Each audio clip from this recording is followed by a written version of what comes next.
Salut à toutes et à tous, bienvenue sur WAC News. Pour une nouvelle vidéo d'actualité. En ce 6 décembre 2024, la scène politique française est en effervescence. Après la chute du gouvernement Barnier, Emmanuel Macron est sur le point de nommer un nouveau Premier ministre. Mais avant cela, des consultations cruciales ont lieu à l'Élysée. Le Parti socialiste, mené par Olivier Faure, se dit prêt à entrer en négociation avec les macronistes et les républicains. Une annonce qui pourrait marquer un tournant historique dans la politique française. Olivier Faure. Nous sommes prêts à faire des compromis sur tous les sujets, y compris les retraites, pour former un gouvernement stable basé sur des concessions réciproques.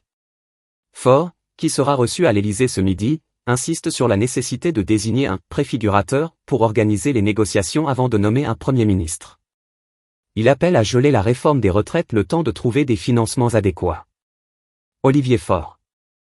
J'ai dit que j'étais prêt à ce que, avant d'abroger, nous commencions à rechercher les financements, et pendant ce temps-là, on gèle cette réforme. Pendant ce temps, Emmanuel Macron poursuit ses consultations. En début de matinée, il rencontre les dirigeants du camp macroniste, suivis des représentants socialistes, et enfin, les dirigeants des Républicains cet après-midi.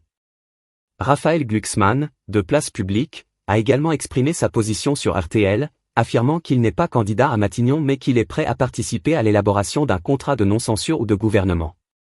Je ne suis pas là pour faire acte de candidature, mais je suis prêt à participer à un contrat qui empêcherait le Rassemblement national de dicter la politique du pays.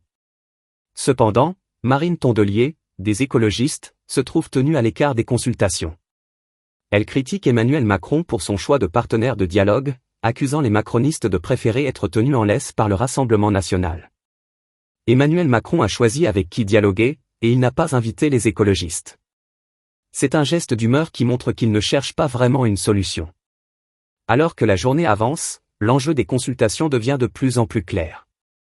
Emmanuel Macron souhaite un gouvernement d'intérêt général, capable de surmonter la censure et de mener à bien les réformes nécessaires pour la France.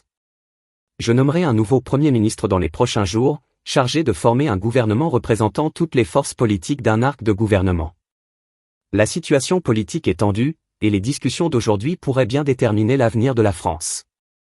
Restez avec nous pour suivre l'évolution de ces négociations historiques. Politiciens entrant et sortant de l'Élysée.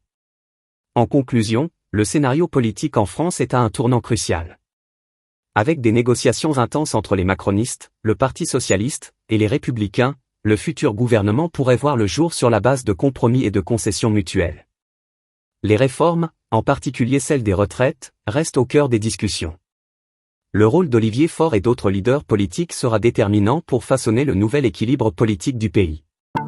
La journée de consultation à l'Élysée est donc à suivre de près pour comprendre les dynamiques à venir dans la politique française.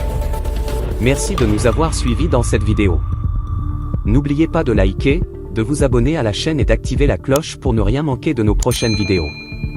Partagez vos pensées et vos commentaires ci-dessous sur cette situation.